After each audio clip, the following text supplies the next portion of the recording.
Joining us is one of my favorite lawyers and law professors, Hugh Hewitt, Fox News contributor and host of the Hugh Hewitt Show. Welcome, Professor. In Trump's first term, there was some turnover. My friends in the current cabinet tell me a lot of the stability this time around is because of Susie Wiles and her steady hand. What are you hearing? I'm hearing exactly the same thing, Congressman. Merry Christmas and good evening to you as well. And I want to emphasize what you did. I've spoken to Susie Wiles exactly once in my life, and I've had one text exchange with her. I asked her for interviews on both occasions, once for the president, once for her. She turned me down. She's not my friend. I don't have anything to do with her. She got submarined. It was basically stab her in the back after she attempted to do something I think that was unique, bring in a left-winger and say, let me give you some access to how the White House works and how I do my job. You want to do a profile of me? And it was an absolute hatchet job. His response, Chris Whipple is his name, is I've got the tapes. I'm sure he has the tapes. The question is, did he write a piece in good faith about Susie Wiles? So I called up John Delaney, texted him actually, her former boss. She was chief of staff to the now president of Flagler College in Florida when he was running mayor of Jacksonville. I said, did this guy reach out to you? He said, absolutely not. And it would have been, he's been talked to by everyone who's profiled Susie Wiles. John Delaney's in almost every article. So I think Chris Whipple had an agenda, which was to send a long telegram to the TDS afflicted that confirmed their worldview. And he fumbled like an opportunity that any journalist would kill for.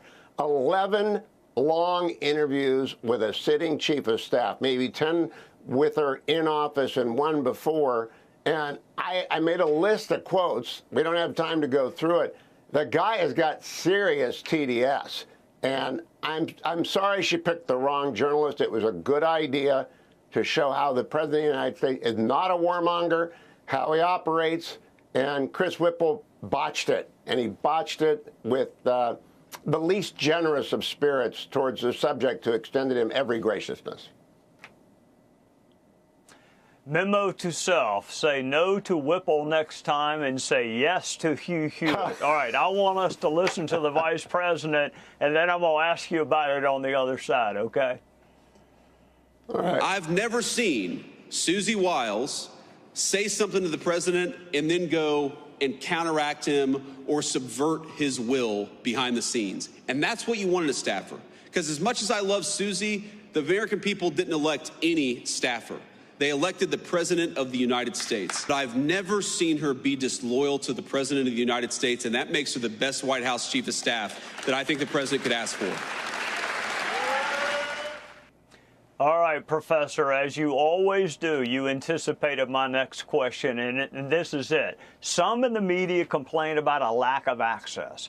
And then when that access is granted, this publication goes out of its way to even pick the most unflattering pictures. I have seen better mugshots than some of the pictures that they picked for people who cooperated with them. I mean, if you need exhibits in the trial on media bias, go look at the photos that they picked of the people that work in the Trump administration.